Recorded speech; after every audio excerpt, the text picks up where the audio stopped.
Excuse me. Okay, back for part 2B. This one should be a little bit quicker. So let's get into the role of polls. So we talked about how they're conducted, how to read them, what to look for, and all that kind of thing. So what role do they play? Supporters of polling say this, basically.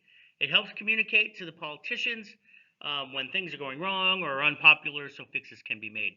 Now, this is not talking about presidential polling or other things like that. It's talking about the polling like between. And how do you feel about this issue and that issue? What's popular and what's not, and that kind of thing, as far as policy goes. The critics say that instead of that, the polls make politicians followers, not leaders. So they're pandering to public opinion. They see what the public wants, and then they do that instead of making the hard decisions, the one that's in reality the right thing to do. Can weaken the democratic process with that bandwagon effect. Again, we'll talk about that again momentarily, where voters support a candidate merely because others are, or support an idea merely because others are. And then the media, of course, and we saw this if you're paying at all attention to the campaign last year, the media is interested in what's called the horse race aspect. Who's ahead on a daily basis instead of issues and events, like who's ahead today, and this guy's ahead, and that guy's ahead, and that person's ahead, and that person's falling behind, and all of this other stuff. So it gives them something to talk about. If they do them every day, then they can talk about a new one every day, and they can still talk about this horse race thing instead of, it takes actually time and energy to talk about issues and events, things like that. So that's what the critics say. And there's an element of that, especially the horse race stuff. And some say it's used to sell policies more than make policy. Okay, and that's part of the issue too. So, additionally, does public opinion really matter? So let's talk about elections. It does here. Large fields of primary candidates are whittled down by polls. The 2016 election, the Fox News debate, there were like 17 Republican candidates, and what they did was they used polling and said, okay, the top 8 or 10 poll getters, they get to do the real debate, and then we'll do one the day before for the bottom few, and it actually was euphemistically referred to as like the kiddie table, like at Thanksgiving or whatever, when the kids all eat at a separate table. That was sort of comically referred to as that. But they used polling to do that. And again, use polls to limit the debate to 10 candidates.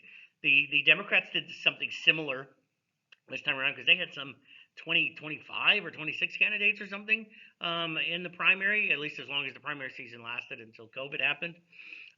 So they used some polls to help determine who can participate in debates. So it does have that. And again, here we'll talk about the bandwagon effect as defining it, where good poll numbers can create a move where people hop on the bandwagon of a rising candidate or a leading candidate, which sometimes is not the way it is supposed to be. Oh, that person, so everyone else is going that way, so I should go that way too. Yay, I'm going to hop on the bandwagon. That happens, and it might not be accurate, and it might not be a good thing either as far as polls go. And they do help candidates raise funds, a lot of funds. If you're sitting there and you're sitting at 1% in the polls and you're in a primary, you're going, hey, send me some money, so I can run because money is everything. It's going to be hard to raise money if you're sitting at 1%. You're sitting at the top of the heap. If there's 10 candidates, you're at 30%, you're at the top of the heap. You're going to be raking in that money because you've got a showing that says, hey, look, I have viability here. So it does play that role as well. What else does it do? Let's see the effect on policy. So the first question is, which legislative branch may be most responsive to policy polling? What do you think? Take a second before you click ahead, and why? And it is the House of Representatives, because they're elected every 2 years. They have to go up for election every 2 years. They have to be much more responsive to polling if there's that polling out there. Whereas the Senate, if you're 1 year into a 6-year term, you don't really have to be that responsive because the public is not going to remember 5 years back in 5 years when you run for your reelection. Okay? And how about the executive? Sometimes the executive influence, sometimes the executive influences. We talked about the bully pulpit when we talked about the executive branch in Unit 2. We talked about the idea that maybe every president, no matter what the result was, claims they have a mandate, and they use that honeymoon period. We're in that honeymoon period here now, right, with Biden, where he's got a lot of political capital, perhaps, if he uses it correctly or uses it wisely, he may be able to influence instead of be influenced. And judicial branch, you're going to go, wow, wait a minute, not at all, right? And it certainly is the least influenced, and we know that. The reason is why, lifetime appointments. But as we talked about in Unit 2 with the judicial branch, they may be influenced by the general trend of society. So it might not be today, but it will move with society over time. And probably the best example of that is gay marriage. 30 years ago, there's no way the Supreme Court would have said yes, that's going to be constitutional and all states have to recognize that.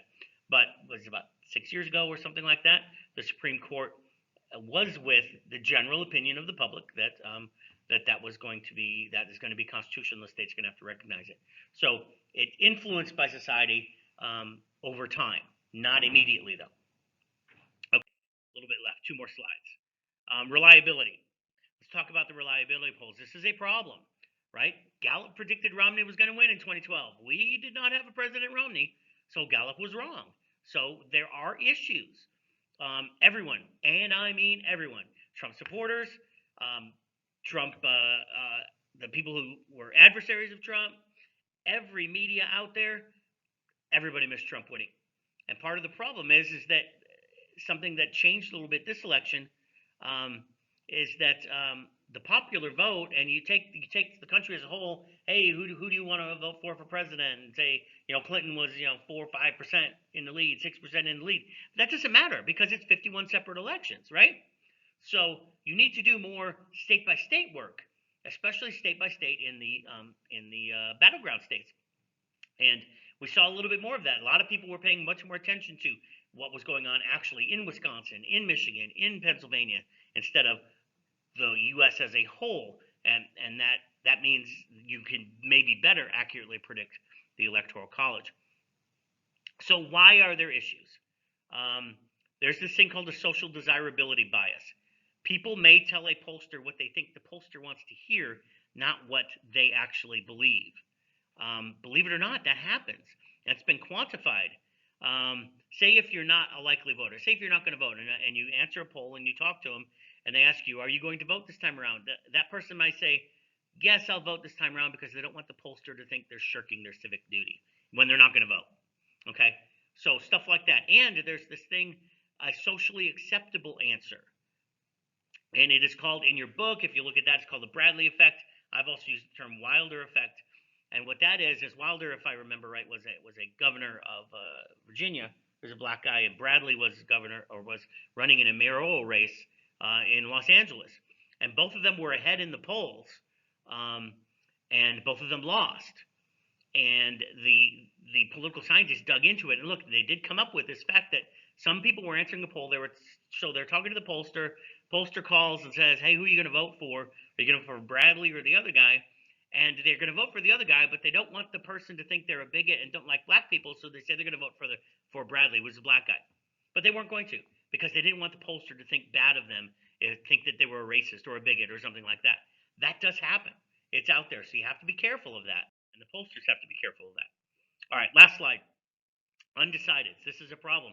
There weren't too many undecideds this last election, but usually there's a decent group, 8 to 10% of undecideds. And the thing about them is you can't predict them. But usually undecideds break late. What that means is they decide very late, sometimes all the way up to they're walking into their polling place before they actually decide who they're going to vote for. Usually undecideds, when they break late, they break towards the challenger more often than not. Social media. Some try to use social media to determine the public pulse. That is ridiculous. The news media out there, the major mainstream medias, they think Twitter's real. Okay, when they report, they think that the craziness on Twitter is real, and they report on it that way. When Twitter is crazy on both sides, it doesn't represent the population as a whole. It represents the extremes of both sides. You have to get away from that. And the social media and whatever else there is out there, the Instagrams and whatever it is that you guys use, that is not a good determination of the public pulse. It's just not. But yet, some people think it is, and it's even scarier that some of the media and politicians think it is. That's the really scary part. Less than scientific measures are used, things like that. And we have to talk about biased pollsters. Pollsters that are organized by candidates or their supporters, they're going to be biased. They're going to make questions that are biased. They're going to try to push you in a certain way. Again, push polls, we talked about that, with wording, context, all sorts of things like that. So you have to be careful. So those are the reliability issues. All right, so we've dealt with polling, we've dealt with the public opinion portion, how they're conducted, what makes a good one, how they're used poorly, how they're used properly, whatever. We have a quiz Wednesday, Thursday this week.